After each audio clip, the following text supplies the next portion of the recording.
네, 우리가 앞에서 단순 회귀 분석에 대해서 추정도 했고, 기울기의 추정량, y절편의 추정량, 이렇게 회귀계수의 추정량 구하는 식도 배웠고, 이렇게 해서 구해낸 추정된 회귀식이 의미가 있냐 없냐 검정하는 절차도 배웠습니다. 그래서 분산 분석으로 한다.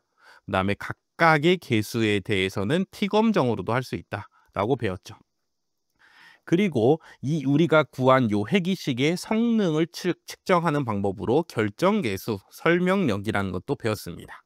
그래서 여기서 우리가 앞에서 배운 이 통계량들끼리, 그렇죠, 통계량들끼리 어떤 식의 관계가 있어서 하나를 알려주고 나머지를 구해봐라 라는 문제도 풀었죠. 그래서 여기까지 하면은 단순회귀 분석의 끝입니다. 그러고 나서 이제 마지막 단순회귀 분석의 마지막 단원 뭐야? 특수한 회귀 분석이 있죠.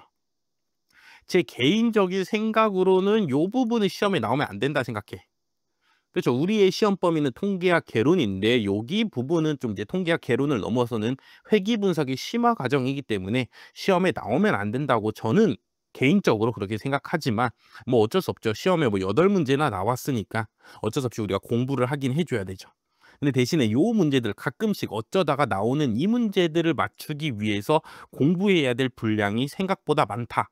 그렇죠. 외워야 될 것도 많고 특징들도 밑에 보시면은 회귀 분석 종류가 막 3개나 있잖아. 특수한 회귀 분석이. 그렇죠. 걔네들의 각각의 특징들을 외워야 되기 때문에 암기량이 늘어나기 때문에 늘어난 것 대비해서 문제는 또 그렇게까지 많이 나오지 않기 때문에 여러분들이 이 부분을 공부할지 말지는 스스로 선택하셔서 내가 지금 통계학 공부 어느 정도 완벽히 됐고 나는 좀 더 공부해도 돼 하시는 분들은 공부하시는 게 당연히 좋고 나올 수도 있으니까. 근데 내가 9급만 준비하는데 아직 나 다른 과목 공부도 다 못했고 통계학 공부도 너무 다시 또 복습하고 이러려면 시간이 없어 하시는 분들은 이 부분 굳이 뭐 공부 안 하시고 그냥 버려도 솔직히 큰 상관은 없다 라는 말씀 드리겠습니다. 그래서 제가 각 특수한 회귀 분석별로 반드시 여러분들이 알아야 될 내용만 알려드릴 테니까 짧게 알려드릴 테니까 그 부분이 외워진다 하시면은 공부해 주시고 그 부분까지 공부하기에는 내가 너무 시간이 없다 하시는 분들은 버리셔도 그렇죠. 제끼셔도 크게 상관은 없다. 그렇죠. 뭐 나오더라도 문제가 어쩌다 한 문제 나오는 거기 때문에 이 부분 뭐 제끼더라도 그냥 한 문제 뭐 틀리면 그만이죠. 그렇죠. 그리고 나머지 문제를 맞추시면은 뭐 충분히 합격하실 수가 있습니다. 그래서 각자의 상황에 맞춰서 선택을 해 주시기 바라겠습니다.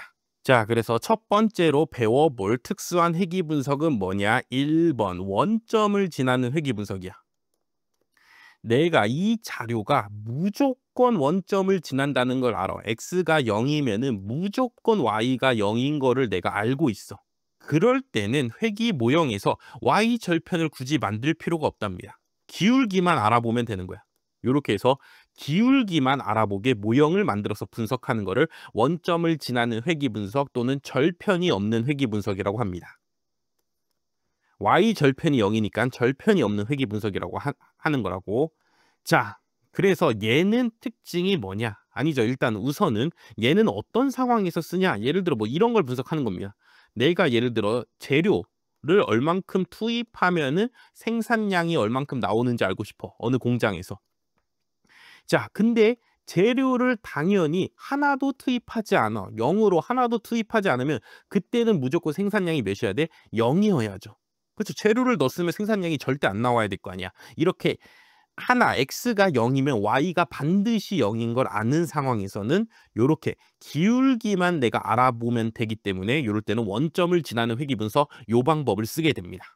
그렇죠. 왜냐하면 재료랑 생산량에 대해서 내가 표본을 뽑다 보면 뭐 10, 100, 뭐 20, 뭐 190, 뭐 이런 식으로 자료가 나올 거 아니야. 그러고 그냥 단순 회귀 분석하면은 찾아낸 회귀 직선식이 요렇게 그려질 수가 있단 말이야. 재료가 늘어날수록 오케이 생산량이 늘어나는 건 맞아. 근데 단순 회귀 분석하다니까 뭐도 찾아?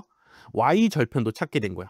근데 요 y 절편을 이제 해석하는 게 말이 안 되죠. 재료를 하나도 안 넣었어. 근데도 생산량이 뭐 10이 나온대. 그럼 재료 그냥 안 넣고 말지.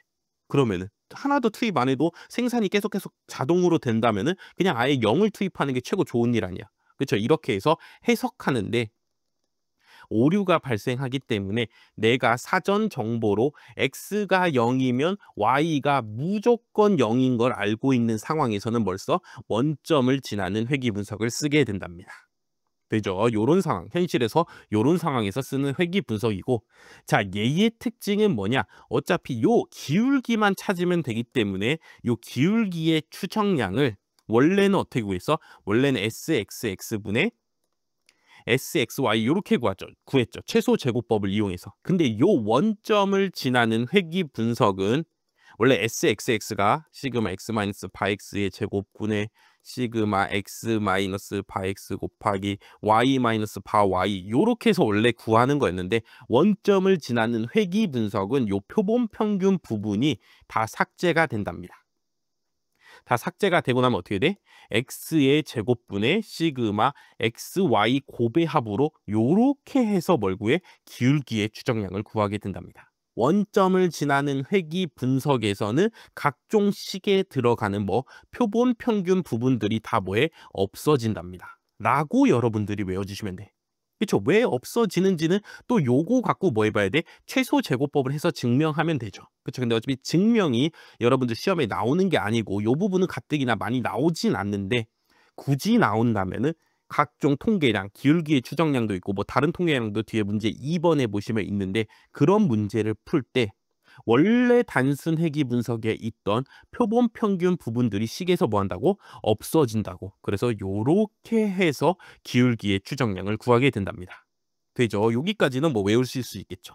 그리고 얘는 최소 제곱법을 할 때 원래 요렇게 해서 하나씩 잔차의 특징을 원래 찾아냈는데, 얘는 y 절편을 추정하는 부분이 없기 때문에 잔차들의 합이 0이 아니랍니다.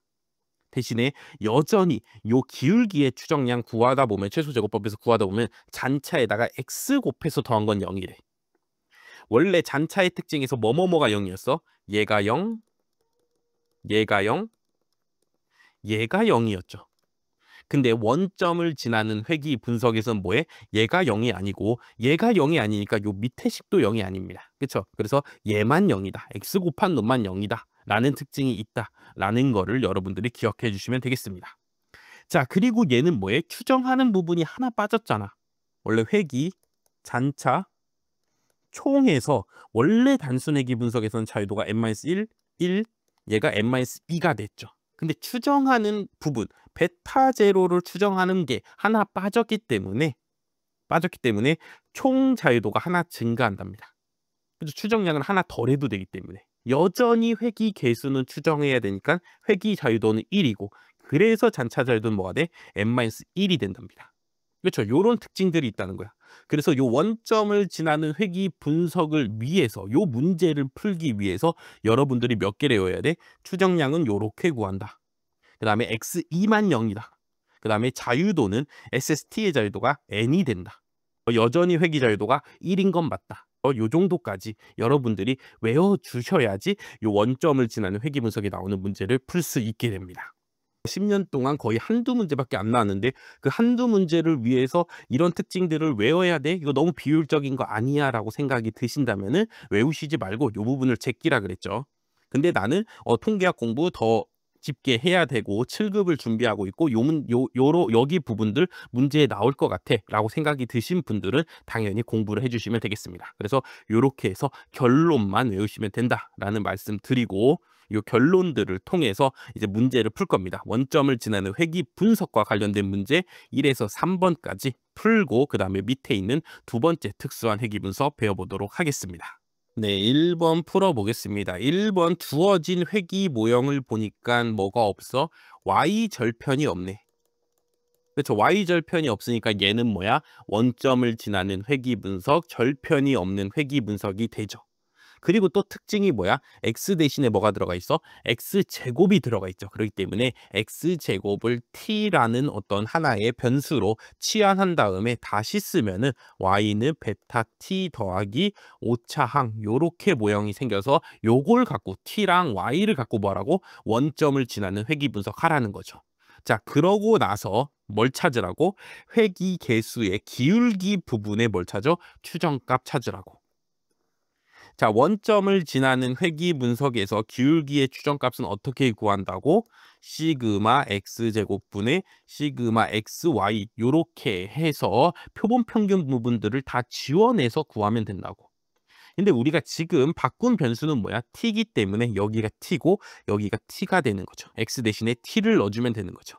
그래서 t제곱들의 합이랑 t랑 y랑 곱해서 다 더한 것들의 합의 비율을 구해주면 된다고. 그래서 t는 뭐냐? t는 x제곱인데 지금 x가 마이너스 1, 0, 1이니까 t에 대해서 다시 쓰면 어떻게 돼? t는 1, 0, 1, 4가 되죠. x를 제곱한 값이기 때문에. 그리고 그때의 y값은 그대로 3, 1, 4, 14가 될 겁니다. 자, 첫 번째 분모 부분은 뭐야? t를 제곱해서 다 더하라고. 그렇죠? 요 값들을 뭐라고? 제곱해서 다 더해라. 그럼 1 더하기 0 더하기 1 더하기 16이 되겠죠. 다음 분자 부분은 뭐야? 얘네 둘이 곱해서 다 더하라잖아. 그러면 3 더하기 0 더하기 4 더하기 4 곱하기 14 하면 몇이야? 56이죠. 요렇게 해서 구해주면 되겠죠.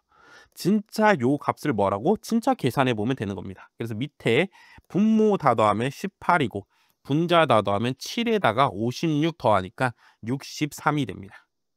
둘 다 3의 배수니까 3으로 약분하면 6분의 21, 또 3으로 약분하면 2분의 7이 되죠. 정답 몇 번? 2번이 되는 문제다. 자, 요렇게 식을 내가 알고 있으면은 진짜 뭐 하면 돼? 자료 갖고 진짜 구하면 되는 거죠. 그렇죠. 진짜 구해 주시면 되는 거야. 그렇기 때문에 문제가 당연히 어려운 문제죠. 원점을 지나는 회귀 분석의 회귀계수 구하는 부분도 내가 외워야 되고 식이 x제곱이 나왔으니까 x제곱을 t로 치환하는 것도 내가 알아야 되고 그 치환해서 이렇게 식 쓰고 나서 요걸 어떻게 하면 좀 더 빨리 구할까라는 생각이 아니라 진짜 구해야겠다. 진짜 계산해야겠다는 생각도 드셔야 되고 그렇기 때문에 쉽지 않은 문제라고. 그렇기 때문에 요런 문제 잘 나오진 않습니다. 나오진 않지만 우리가 원점을 지나는 회귀 분석의 기울기 구해봐라. 그럼 진짜 구할 수가 있긴 있다고. 요런 식으로 구한다라는 걸 여러분들이 한번 봐주시고 그렇죠. 요런 문제가 나왔을 때 이거를 떠올려서 여러분들이 풀 수 있으면 되겠습니다. 네, 2번은 풀기 전에 일단 먼저 죄송하다는 말씀을 드리겠습니다. 자, 원래 요 회귀 분석에 나오는 문제는 오차항이 독립이고 평균이 0이고 분산이 시그마 제곱인 정규분포를 따른다라는 조건들이 다 문제에 있습니다. 근데 이 조건들이 계속 당연히 똑같이 나오고 당연히 성립해야 되는 거다 보니까 제가 교재를 편집하면서 여러분들이 풀 수 있는 공간을 좀 더 많이 만들기 위해서 이런 당연한 조건이 적혀 있는 부분들을 제가 좀 삭제했습니다. 그렇죠. 원래 기출문제는 적혀 있는데 제 교재에서는 삭제했다고. 당연히 성립하는 거는. 그러다 보니까 요 문제도 삭제해버렸어. 근데 이 문제는 이 조건이 없으면은 문제를 풀 수가 없습니다. 그렇기 때문에 여기 앞에까지만 보고 푸시다가 이거 어떻게 푸는 거야? 이거 어떻게 풀려고 이 문제가 나온 거야? 하고 당황하셨을 분들에게 일단 제가 죄송하다는 말씀을 드리고 제가 삭제 막 조건들을 삭제 하다 보니까 이 중요한 조건도 삭제해 버렸다고. 얘는 조금 다르죠. 다른 문제랑 다르게. 오차항이 독립이고 정규분포 따르는 건 맞는데 평균이 0이고 분산이 1이라고. 그렇죠. 분산이 1이란 걸 알려줬기 때문에 특이한 경우이기 때문에 그렇죠. 문제를 풀 수 있게 만들어진 조건이기 때문에 이건 삭제해서는 안 됐는데 제가 깜빡하고 삭제하는 바람에 푸시다가 막히신 분들에게 일단 먼저 죄송하다는 말씀 드리고 다시 교재를 이제 수정해서 낼 때는 그때는 반드시 잘 다시 수정해서 포함해서 내도록 하겠습니다. 그리고 이 부분은 정오표에도 적어 놓을 테니까 여러분들이 문제 푸시다가 이거 도대체 왜 그런 거야 하는 부분이 있으면 정오표를 확인해 주시거나 아니면 유튜브 요 강의 밑에다가 질문을 달아주시면 되겠습니다. 그러면 제가 확인하고 답변을 드릴 수 있도록 하겠습니다. 자, 그래서 요 조건이 추가된 상태에서 문제를 풀려고 해도 물론 쉽지는 않은 문제입니다. 자, 그렇기 때문에 요 푸는 거를 한번 보시고 이게 이해가 된다 하시는 분들은 외워서 푸시고 안 된다 하시는 분들은 그냥 넘겨도 된다고. 자, 다시 보면은 자료가 총 20개인데 x의 표본 평균을 구했더니 1이고 그렇죠. n은 20인데 x의 표본 평균을 구했더니 1이고 표본 분산은 3이래. sx 제곱을 구한 몇이라고? 3이 나왔답니다. 자, 이럴 때 요 회귀 모형에다가 이제부터 회귀 분석을 하기로 했어. 얘는 뭐야? 절편이 없는 회귀 분석이죠. 그렇죠. y절편 부분이 없잖아. 절편이 없는 회귀 분석 또는 원점을 지나는 회귀 분석이라고. 자, 요 모형으로 적합했을 때 기울기의 추정량의 뭘 구하래? 분산을 구하래. 그렇죠. 기울기의 추정량을 구하는 게 아니라 뭐라고? 기울기의 추정량 베타 햇이 있을 건데 얘의 뭘 구해? 분산은 뭐냐라는 문제죠. 자, 그렇기 때문에 이 문제는 왜 어렵냐? 기울기의 추정량도 가뜩이나 구하기 어려운데 요 특수한 회귀 분석에서 그 공식도 외우기가 어려운데 걔의 분산까지도 외워줘야 되기 때문에 한 단계 더 어려운 문제가 된다고. 당연히 요 조건이 있다 해도 여러분들이 그냥 푸실 때도 어렵다고 아마 느끼셨을 겁니다. 자, 원래 단순 회귀 분석에서 기울기 추정량의 분산은 어떻게 구해? SXX분의 시그마 제곱으로 구합니다. 그렇죠. 7급을 준비하시는 분들은 반드시 여기까지는 외워주셔야 된다고 제가 말씀드렸죠. 그래서 얘를 다시 쓰면은 x 마이너스 바x의 제곱분의 시그마 제곱 요렇게 되는 거야. 자, 근데 절편이 없는 회귀 분석은 갖가지 통계량을 구할 때 뭐가 없다고? 표본 평균 부분이 없다고. 지워진다고. 그래서 다시 쓰면은 얘는 시그마 x 제곱분의 모분산 이렇게 오차항의 분산 시그마 제곱이 된답니다. 오차항의 분산은 요 조건이 있다면 몇인 걸 알아? 내가 1인 걸 아니까 분모는 1이고 그럼 분자의 뭐에? x제곱들의 합만 문제에서 주어진 조건 얘네들을 이용해서 뭐 해주면 돼? 구해내주면 되겠죠. 그러면은 문제 뭐 한 거야? 풀 수가 있겠죠. 그래서 요 문제는 왜 어렵다? 일단은 회귀 개수의 분산, 단순 회귀 분석에서 회귀 개수의 분산 외우는 것도 어렵거니와 그거를 외웠다 하더라도 절편이 없는 회귀 분석, 원점이 없는 회귀 분석, 요 특수한 회귀 분석에서는 그 회귀 개수 기울기의 분산이 어떻게 되는가를 또 알아내는 게 또 어렵기 때문에 23년 7급에 처음 나왔을 때 다들 못 푸시고 정말 어휴 어떻게 푸는 거야 하고 가장 어려웠던 문제 뭐 3개만 뽑으라면 그 중에 한 문제가 됩니다. 그래서 근데 우리가 앞에서 제가 개념 설명할 때 여기까지만 외워주라 했죠. 원래 단순 회귀 분석에서 성립하는 통계량들에서 원점이 없는 회귀 분석, 절편이 없는 회귀 분석은 어느 부분이 지워진다? 표본 평균 부분이 지워져서 식이 만들어진다. 그렇죠? 요것만 이제 기억을 하시면은 이제 다음에 시험에 나왔을 때는 여러분들이 충분히 푸실 수가 있을 겁니다. 그래서 여기까지 만들었어. 나는 이제 시그마 x 제곱의 합들만 구하면 돼. 그럼 요 표본 분산을 다시 쓰면 어떻게 돼? 얘네 시그마 x 마이너스 바 x의 제곱 나누기 n-1 요렇게 해서 표본 분산을 구하죠. 요 부분 다시 쓰면은 n-1은 n은 20이니까 몇이고? 19고. 요 위의 식 다시 제곱으로 전개해 주면은 x제곱 빼기 n 곱하기 바 x의 제곱 요렇게 쓸 수가 있습니다. 그렇죠? 요렇게 식 변환해서 푸는 방법도 있다고 설명을 드렸죠. 자, 그래서 19분의 요 부분이 내가 이제부터 뭐 할 거고 구해내야 되는 부분이고 n이 지금 몇이야? 20이고 바 x는 지금 몇이야? 1이잖아. 그렇죠? 그럼 1을 제곱해봤자 어차피 1이니까 빼기 20이 될 겁니다. 그렇게 해서 구한값이 몇이라고? 3이라고. 그렇죠? x의 표본 분산 3이 되는 거죠. 그래서 다시 쓰면은 x 제곱들의 합은 19 곱하기 3 요거 여기다 갖다 곱한 다음에 플러스 20 해준 값이죠. 19랑 3이랑 곱하면 몇이야? 57이고 거기에다 20 더하니까 몇이야? 77이죠. 그래서 내가 구하려고 했던 제곱들, x제곱들의 합은 몇이라고? 77이라고. 그래서 내가 원래 구하려고 했던 기울기의 분산값은 몇이야?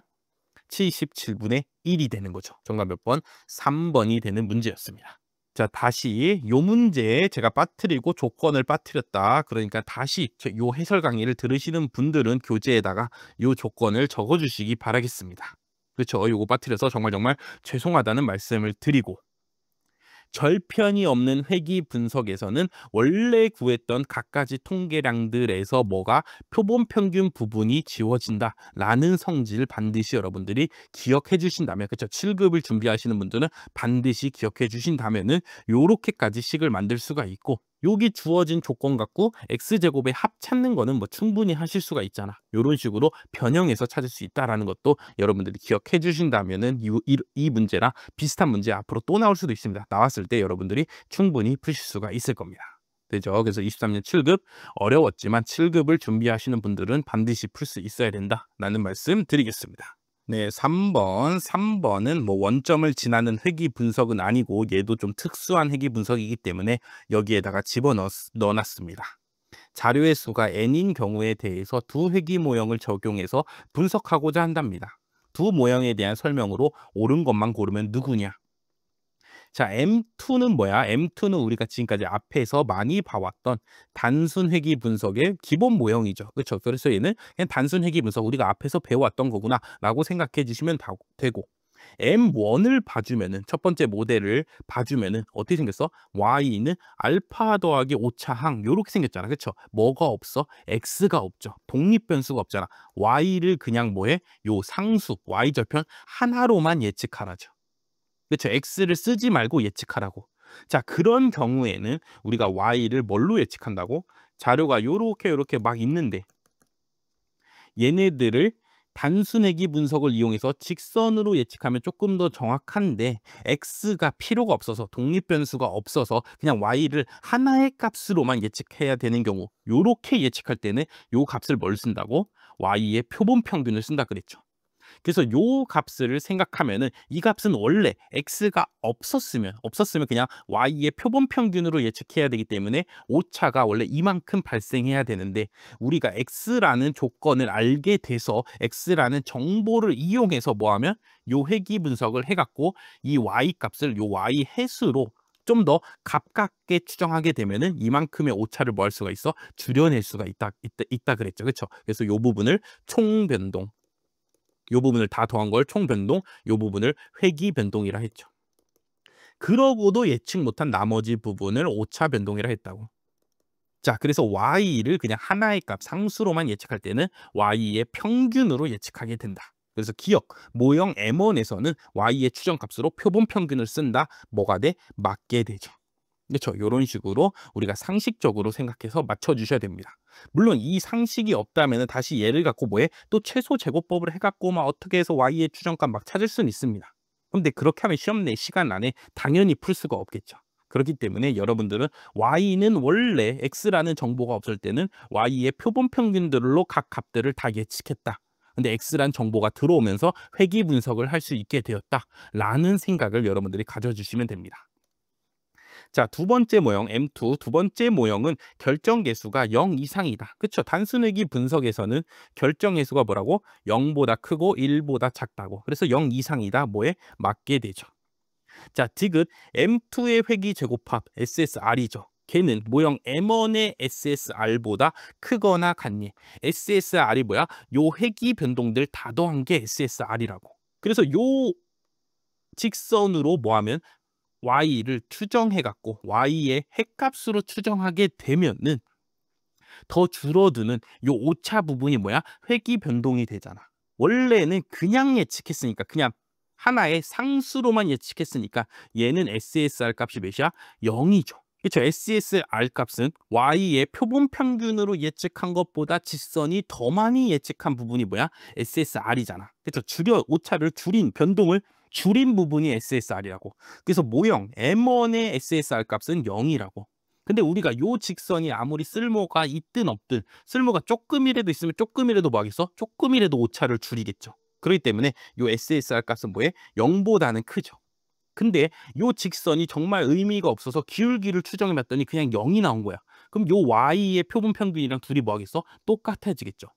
단순회귀 분석을 했더니 기울기의 추정값이 뭐가 나왔다고? 0이 나오게 되면은 그냥 y의 표본 평균으로 예측하는 요 모형 첫 번째 거랑 뭐 하겠어? M2가 똑같아지겠죠. 그때는 SSR 값이 몇이 돼? 0이 될 수도 있죠. M1의 SSR 값은 무조건 0이고 M2 단순 회귀 분석의 SSR 값은 일반적인 경우 당연히 0보다 크고 근데 진짜 기울기의 추정값이 0이 나와서 진짜 M1처럼 y를 예측하게 되면 그때는 SSR 값이 몇이 돼? 0이 돼서 둘이 같아질 수도 있다. 그렇기 때문에 크거나 같냐라고 물어봤기 때문에 디귿도 뭐 한 거야? 맞는 문장이 돼서 정답 몇 번? 4번이 되는 겁니다.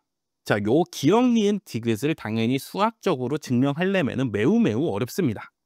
그죠? 통계학적, 뭐 수학적으로 진짜 왜 그렇게 되는가를 증명하는 건 어렵다고. 근데 우리가 지금까지 배워온 단순 회귀 분석에 대한 개념에 대한 뭐의 상식으로, 그렇죠? 개념으로 접근해서 이렇게 풀어내셔야 된다고. 시험장에서는. 거기서 막 수학적으로 막 증명하고 있을 시간이 없잖아. 그렇기 때문에 우리가 지금까지 이렇게 되지 않을까라고 생각한 그런 부분들로 풀어주시면은 이렇게 풀 수가 있게 됩니다.